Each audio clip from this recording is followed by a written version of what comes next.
Show me your hands! Show me your hands! Imagine this. It's New Year's Day, 2025. A time for fresh starts, for hope, for celebrating with loved ones. But in a quiet neighborhood in West Valley City, Utah, this day would dawn with a chilling phone call, a call that would shatter the peace and reveal a horrifying tragedy. This is the actual 911 call placed from 3310 West Enterado Avenue. Listen closely, and you can hear the terror in her voice. 911, what is the city address of your emergency? Stop! No! Fuck you, asshole! No, fuck me! The city and address of your emergency. Bye, please, Harry! Don't call me! Please, bye, please stop! Please stop! Can you hear me? Please stop! Stop, Harry! The desperate plea for help swallowed by the chaos. The dispatcher on the other end strains to make sense of the garbled sounds, the frantic cries, the struggle that seems to escalate with every passing second. They can't get a clear address, can't identify the caller, but they know one thing: someone is in danger. With limited information, the dispatcher makes a crucial decision. They dispatch officers to the location, relying on the faint sounds of the address picked up from the open line. Every second counts.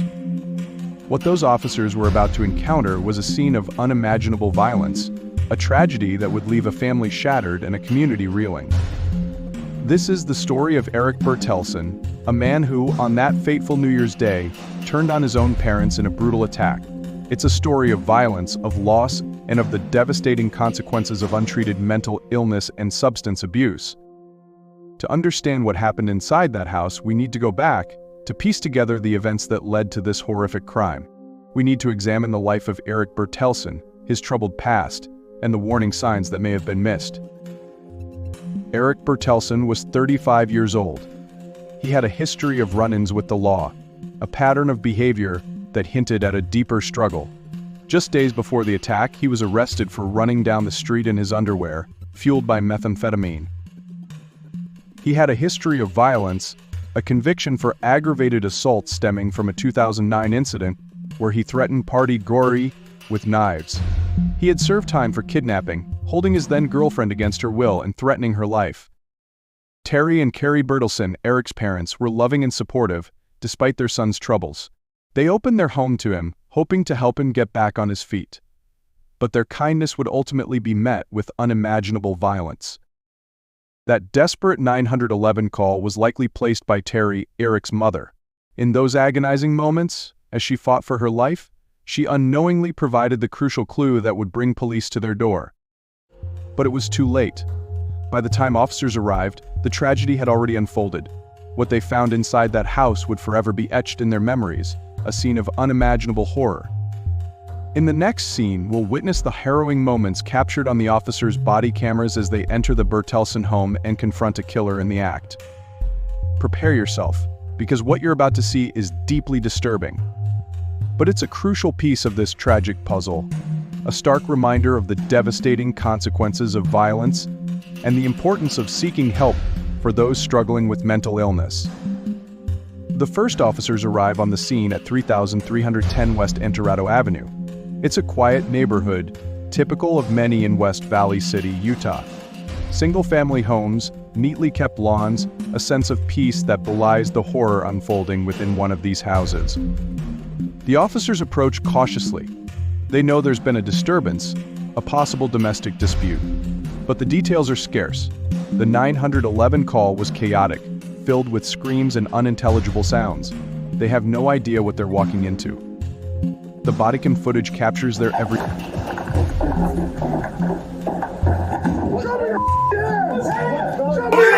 your hands off! Get them. Drop it! Drop it! Drop it! Shots fired, shots fired. Clear? Not yet. Not yet, we're not clear. We are not clear. Check the back. Expedited that. Units, please. Drop the hand! Get out your hand! Drop the knife! Get space. Get back. Where's Dan? Drop the knife! He still has a knife. He's still got the knife. Okay. Easy. Just him down. He's down right now, right? He's moving. Drop the knife now! If you do not drop that knife, you will get shot again! Drop the knife! Shoot you again, boy. Drop it.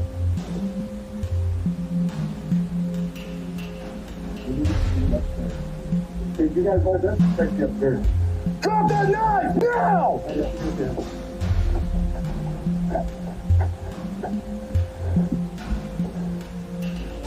It's hidden under that hand. Don't go any closer. 311 negative. We got 2 down. Suspect down. 2 possibly echo. Drop the knife! Drop the knife! Anybody else in here? Make yourself known! Take a deep breath. Take a deep breath. They've moved. Just let him.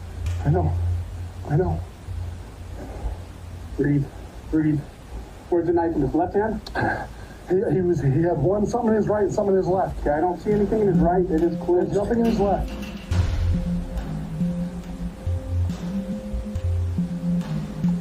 Drop the knife! Don't move! Remove.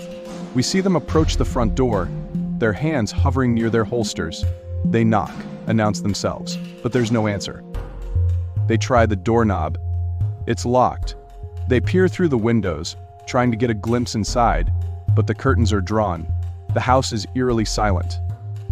They spot a basement entrance, a door leading down into the darkness. Could the sounds of the struggle have come from down there? With hearts pounding, they prepare to enter the unknown. They have no idea what awaits them in the darkness below, no idea of the horrific scene they're about to encounter. What lies behind that door? Will they find a victim in need of help, or something far more sinister? I know this was a heavy one, but these stories need to be told. If you're feeling it, give this video a thumbs up and share it to spread awareness. And if you haven't already, hit that subscribe button and join our true crime community.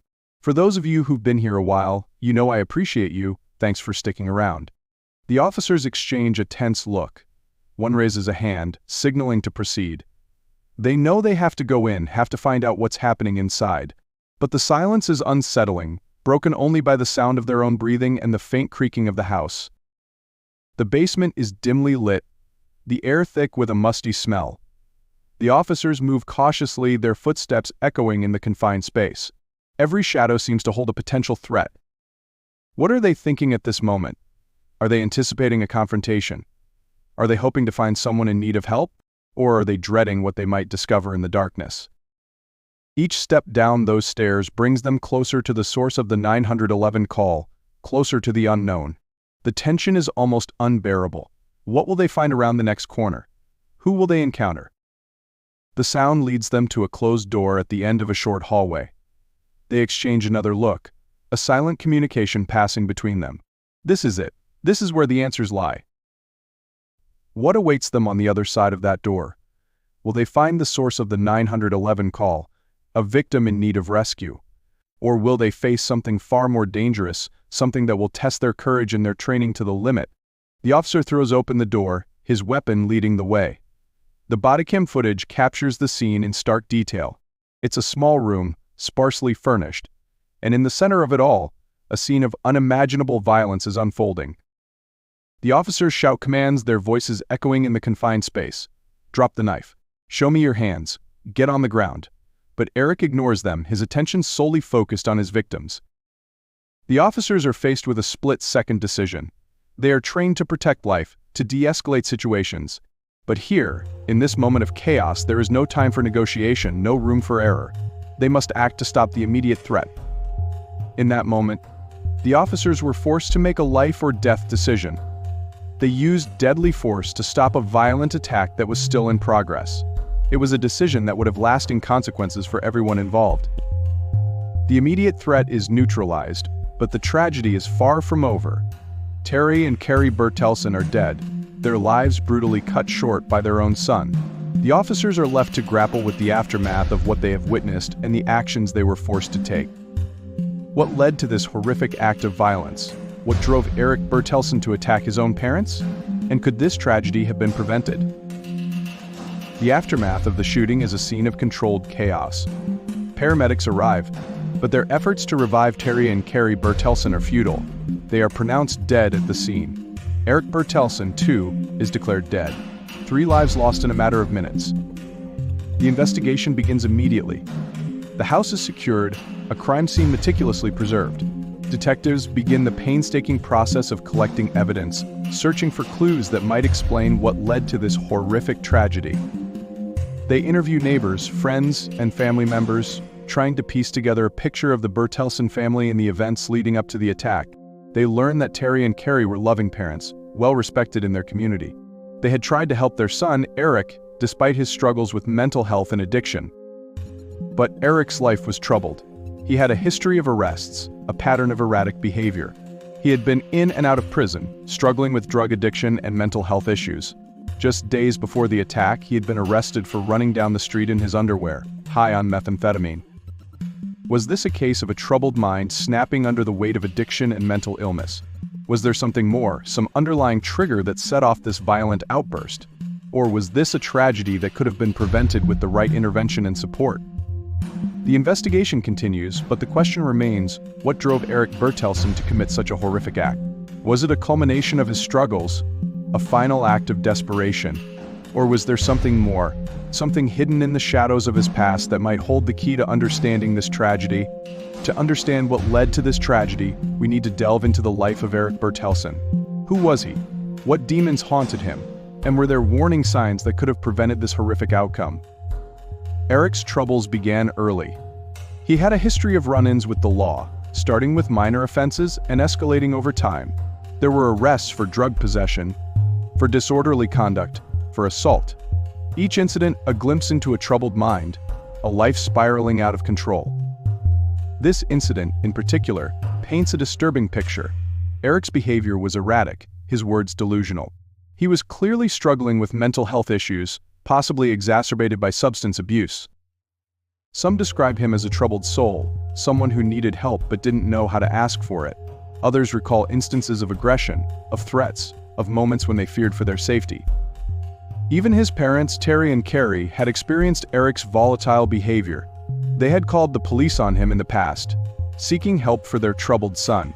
They had tried to get him into treatment, to provide him with the support he needed. But their efforts were ultimately in vain. Was this a cry for help? A desperate attempt to get someone to notice his struggles? Or was it a sign of something more sinister, a descent into madness that would ultimately lead to tragedy? Could this tragedy have been prevented? Were there missed opportunities to intervene to provide Erik with the help he so desperately needed? Or was this a tragic inevitability, a consequence of a troubled mind pushed beyond its limits? To gain a deeper understanding of this tragedy, we turn to the experts. What insights can they offer into the mind of Erik Bertelsen? And what can we learn from this case to prevent future tragedies? Our first expert, a seasoned law enforcement officer with years of experience in crisis intervention, points out the immense challenges faced by officers responding to individuals in the throes of a mental health crisis. These situations are volatile, often escalating rapidly and leaving officers with limited time to react, to make decisions that could mean the difference between life and death. In this instance, the officers encountered an active attack, a scene of unimaginable violence. They had to act swiftly to neutralize the threat and protect the lives of Erik Bertelsen's parents. Precisely, our expert confirms. Their use of force, while undeniably tragic, was likely necessary given the immediacy of the threat. They had a duty to safeguard those lives. Our second expert, a compassionate psychologist specializing in trauma, adds a crucial perspective. This case tragically illustrates the devastating consequences of untreated mental illness and substance abuse. Erik Bertelsen's history clearly indicates a struggle with both. The paranoia, the delusions, the aggression, these were all red flags, warning signs that demanded attention. But what happens when someone refuses help, when they slip through the cracks of a system that's already stretched thin? That's the heartbreaking reality, she admits. We desperately need increased access to mental health services, more resources for those battling addiction, and a deeper understanding of how to identify and intervene before these situations escalate into violence. Both perspectives highlight the intricate nature of this tragedy. It's a stark reminder that mental health is as vital as physical health, and we must do more to support those who are struggling. It's crucial to remember, the officer adds, that law enforcement often finds itself on the front lines of these crises. Officers need comprehensive training and resources to effectively de-escalate these situations and connect individuals with the help they desperately need. The psychologist emphasizes the need for a multifaceted approach. Preventing such tragedies requires us to address the root causes of mental illness and substance abuse, provide readily available treatment, and educate the public on recognizing the warning signs. By understanding the complexities of this case, we can learn from the past and work towards a future where mental health is prioritized, where everyone has access to the support they deserve. But the impact of this tragedy extends far beyond the individuals directly involved. How did this event affect the community that knew the Bertelsens? What lessons can we learn from their experience? The tragedy at 3310 West Enterado Avenue sent shockwaves through the community. Neighbors who knew the Bertelsen family were left reeling, struggling to comprehend the violence that had erupted in their midst. Friends and neighbors remember Terri and Kerry as kind, loving people, pillars of their community. They were active in their church, always willing to lend a helping hand. Their loss leaves a void that will be felt for years to come. "I still can't believe it," she says, her voice shaking. Terri and Kerry, they were the kindest, most generous souls you could ever meet. Always a smile, always a helping hand. They were the heart of this neighborhood. He struggles to find the words. "It's just senseless," he finally manages, his voice thick with emotion. They were good people. They didn't deserve this. No one does.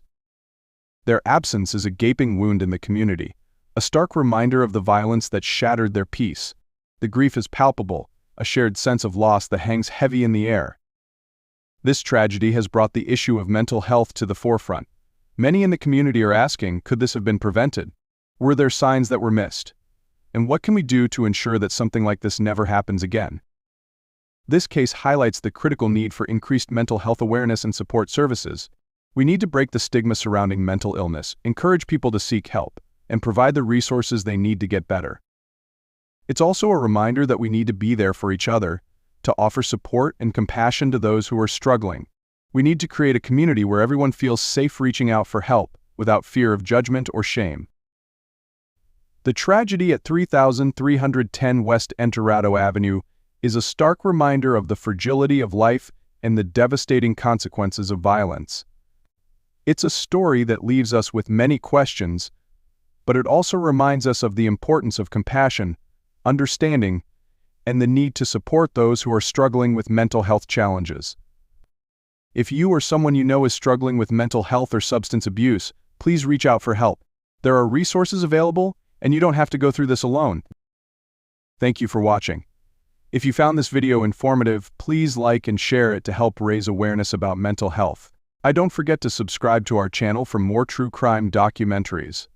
And please leave a comment below sharing your thoughts on this case and the importance of mental health awareness.